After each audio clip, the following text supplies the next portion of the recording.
Go. Can you imagine a world where there is peace, equality, simplicity, and integrity? The Society of Friends, called Children of Light, did, and they were persecuted for their beliefs. They chose peace instead of war, equality instead of prejudice, simplicity instead of luxuries, and integrity instead of corruption. George Fox was looking for a different way to feed his spiritual life, and out of his search came the Society of Friends. George Fox said, "Be still and cool in thine own mind and spirit." Peace is the state of tranquility. The peace testimony was a very important belief in the dwelling of the light. The peace testimony was not accepted by government or the world, and many were imprisoned, beaten, or killed for refusing to serve the military. In 1947, the Society of Friends, as a worldwide religious group, were awarded the Nobel Peace Prize. They were opposed to war on any level. They would not take up arms against anyone. The Children of Light found violence to be intolerable. They chose to treat their offenders with love instead of punishment. Their primary concern was to create a society in which violence did not exist. Can you imagine? Equality is a state of being equal. Since all people embody the same divine spark, they believe that they deserve equal treatment. There was no distinction between sexes. Men and women were treated equally. Equal treatment went on to encompass rich, poor, regardless of color. One person should not set himself up above another.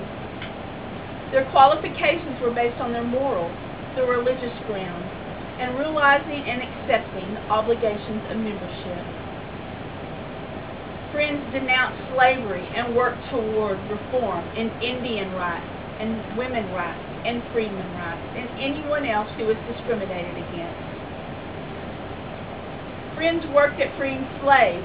They were the first Western organization in history to ban slave holding. They were prominent in the Underground Railroad and helped free many slaves. No member was a slave owner, nor would any member live in a slave-owning society. Can you imagine? Simplicity is freedom from pretense. It was their fundamental belief that divine revelation is immediate and individual. Their beliefs are simple and personal. Simple ways may seem strict to outsiders, but they were encouraged to limit their possessions to their needs and not their wants. There were rules they had to abide by. They were not allowed to drink, to dance, to marry without prior approval, or to live a luxurious life.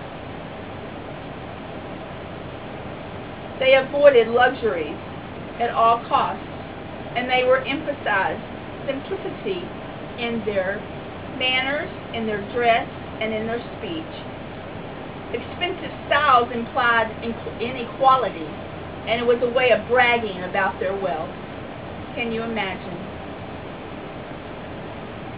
Integrity is a firm adherence to a code of morals. The Friends would first listen to God before working out into the world. They believed that human goodness is a credit to God, and there was goodness in everyone. Integrity was a way of life. They met often, and they believed this kept them be accountable and kept them in God's presence. They taught by example, and they pursued truth at all costs. Integrity is in choosing to follow the leading of the Spirit, despite the worldly ways that urges us to do otherwise. Can you imagine? Their ways seem so simple to us, and these words are simple to us also. But most of us cannot live a life without violating one or all of these. We all have desired peace, equality, simplicity, and integrity at one time of our lives. I strive all to try to live their lives with as many of these qualities as possible. There will be trials and tribulations, but you can overcome them with a little compassion. George Fox said, "Men must be governed by God, or they will be governed by tyrants." Can you imagine?